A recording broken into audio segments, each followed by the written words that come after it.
job with describing what it was like for all of us, all three of us who came into the scene.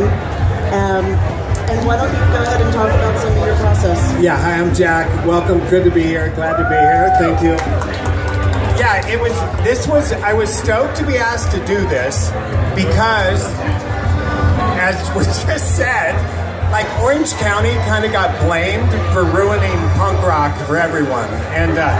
But here's the deal with that. I don't know if you guys remember the PMRC. Do you remember the PMRC? And they said, hey, these lyrics are driving people, Tipper Gore, these lyrics are driving people to kill themselves. These lyrics are making people rob banks. And all these rocker guys are going, our lyrics have never made anyone rob a bank or kill themselves. And it's like, yeah, because your lyrics are fucked.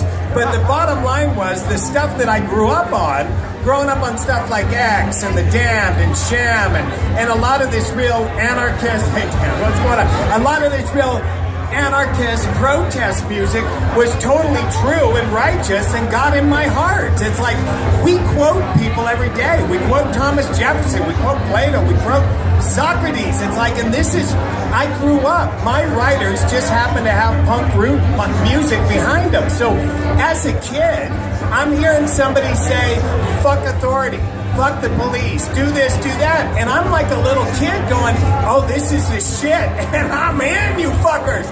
So I got mad because here they're telling us to go do this, and then when we do it, they're mad at us for doing it. It's like, what are you fucking kidding? Did you think we were faking? And then they're mad at you for hitting them like that, aren't they? I didn't hit them.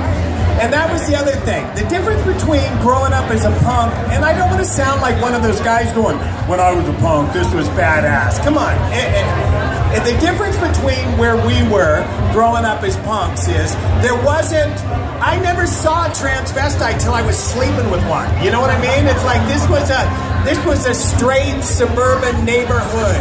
You know, the one black guy at our school was in jazz band. It was like, we didn't grow up like that. So all of a sudden we come out and we're dressed like this and we're wearing dresses and going to the liquor store, whatever. So you got everybody wanting to fucking kill you. It's like, you couldn't go play Pac-Man in the liquor store without getting in a fight, right? So basically, we got to the point where it was like we were little gladiators. I mean, that's basically what it was. And it wasn't like we said, oh, there's a punk, let's beat up the punk. It was like, hey, there's a punk getting picked on by these fucking straight guys, so let's go in and completely annihilate these straight guys. And that was a lot of shit that we used to do. Like, I used to play a game, and don't get offended, this is just fucking weird. Should I just keep talking or well, right? Because I'll fucking keep going. Alright, when I was a young guy, when I was young, there were guys that I knew that used to do this thing where there was a gay bar and they'd get a young surfer guy and then they'd make the young surfer guy sit on the corner, and then when these guys came and approached this kid, then somebody would walk up and go, what are you doing? Talk to my little brother, man. What's up, bitch? They go, you better give us some money. And then they take money from these guys, okay? So then when I got to be a punk, I thought, oh, let's use that on the hippies. So I would get little punk kids and I'd say, go stand at the liquor store. Go stand at the liquor store. And so I'd be in my car with my friends, and then this little punk kid would be standing at the liquor store, and the jocks would walk up and go, what are you doing, faggot? What are you fucking doing, you punk asshole? And then I'd get out of the car with a bunch of fucking idiots, and I'd go, what are you doing picking on my brother, bitch? And I used the same trick, and then we'd attack people. So, but then later on, now we did that in regards to protecting punks, is what it was. But then in LA, then when it got bigger and it started going, then it started to like punk on punk violence. And by then I was out and done and didn't want anything to do with it. So it started as a great idea, and then it got out of control. So anyway, so this book, the piece I wrote for Under the Black Sun, and I was so stoked to be asked to do that. I was actually shocked to be asked to do this because everyone else in this book blames Orange County for fucking up punk rock. So I was surprised when John and Tom said, hey, do you want to write a chapter? I'm like, can I say whatever I want? And John Doe's going, oh, say whatever you want, man. Say whatever you want. So I sent in this chapter, and John goes, all right, I guess we got what we deserved. So this chapter is about, I'll just read you a quick part of it. Please read the rainbow part. Well, I don't know where that is. I don't know where any of it is. I can just tell you what happened, because I can't read it like this.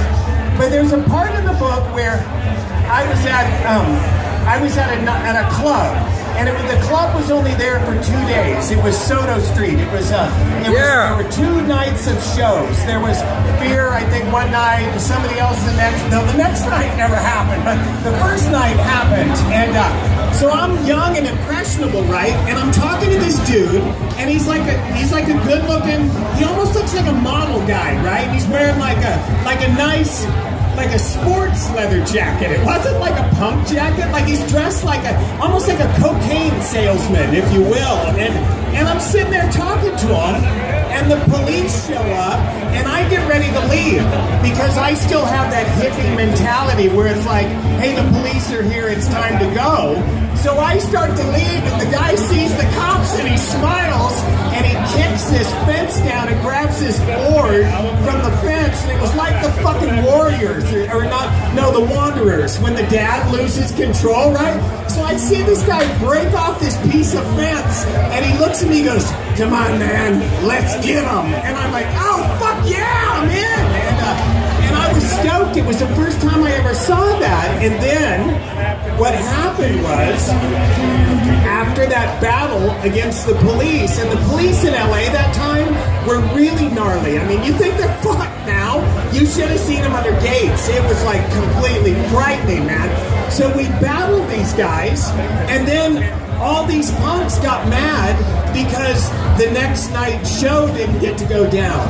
And I'm like, what are you talking about? We're fucking at war with these people. And you're crying because the show didn't get to go down? You fucking bitches.